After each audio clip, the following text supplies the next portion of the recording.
تصور کن بتونی فرزند خودتو بدون بارداری طبیعی و بدون خطرات زایمان در محیطی کاملا کنترل شده و پیشرفته پرورش بدی. شرکت اکتولایف با فناوری شگفت انگیزش رویایی رو محقق کرده که به نظر میرسه فقط در داستانهای علمی و تخیلی امکان پذیره. اما این تکنولوژی حیرت انگیز چه آینده‌ای برای بشر رقم میزنه؟ آیا باید از اون استقبال کنیم یا نگران پیامدهای اون باشیم؟ بیایید وارد دنیای رحم‌های مصنوعی بشیم.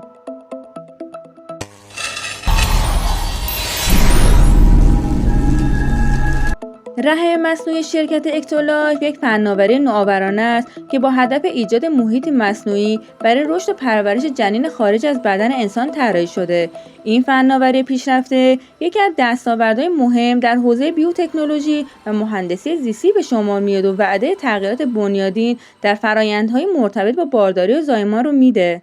رحم مصنوعی در اصل یک دستگاه محیط شبیه سازی شده است که قادر شرایط لازم برای رشد جنین مثل رحم طبیعی مادر فراهم کنه.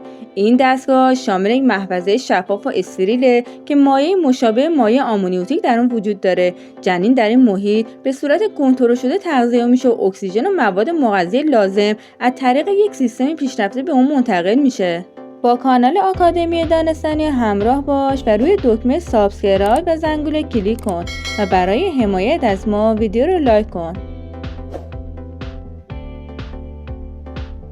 رحم مصنوعی شرکت اکتولایف به فناوری پیشرفته مثل چاپ زیستی سه‌بعدی، حسگرهای زیستی و سیستم‌های هوش مصنوعی مجهزه. این دستگاه‌ها قادرن وضعیت جنین رو به طور مداوم کنترل کنن و هر گونه تغییرات یا اختلالات احتمالی رو در سریع‌ترین زمان ممکن تشخیص بدن. از دیگر ویژگی‌های برجسته این فناوری امکانات سفارشی‌سازی جنینه. والدین میتونن ویژگی‌هایی مثل جنسیت، رنگ چشم یا استعدادهای ژنتیک فرزند خودشون رو از پیش انتخاب کنن. البته این موضوع مباحث اخلاقی زیادی هم به همراه داره. یکی از کاربردهای اصلی رحم مصنوعی کمک به زوجاییه که به دلایل مختلف از بارداری طبیعی محرومن. این فناوری میتونه برای افرادی که با مشکلات ناباروری مواجهن یا زنان با شرایط جسمی خطرناک که بارداری برایشون ریسک بالایی داره امیدبخش بشه. همچنین این فناوری میتونه در تحقیقات علمی مثل بررسی مراحل مختلف رشد جنین یا آزمایش‌های داروها به کار گرفته بشه. از مزایای این فناوری میشه به کاهش خطرات ناشی از بارداری طبیعی مثل زایمان زودرس یا مشکلات مربوط به سلامت مادر اشاره کرد. همچنین رحم مصنوعی امکان دسترسی بیشتر به اطلاعات دقیق درباره سلامت جنین فراهم میکنه و والدین میتونن به طور مستقیم بر رشد فرزندان خودشون نظارت داشته باشن.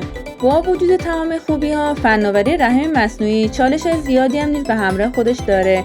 از مهمترین نگرانی‌ها میشه به مسائل اخلاقی مثل دستکاری ژنتیکی یا کاهش نقش طبیعی مادر در بارداری اشاره کرد. برخی منتقدان بر این باورند که استفاده بیش از حد از این فناوری میتواند پیامدهای اجتماعی و روانشناختی عمیقی داشته باشه. همچنین سوالاتی درباره امکان سوء استفاده از این تکنولوژی مثل تولید انبوه انسان‌ها برای اهداف خاص مطرح شده. رحم مصنوعی اکتولایف هنوز در مرحله تحقیق و توسعه قرار گرفته، اما با پیشرفت‌های سریع در زمینه بیوتکنولوژی احتمال تجاری سازی اون در آینده نزدیک وجود داره. این فناوری میتونه انقلابی در علم پزشکی ایجاد کنه و در عین حال نیازمند نظارت دقیق برای جلوگیری از سوء استفاده و حل چالش‌های اخلاقی باشه. رحم مصنوعی نه تنها پنجره جدید به سوی دانش بشری باز میکنه، بلکه فرصتیه برای تجدید نظر در مفاهیم سنتی مرتبط با بارداری و نقش والدین در آینده بشر.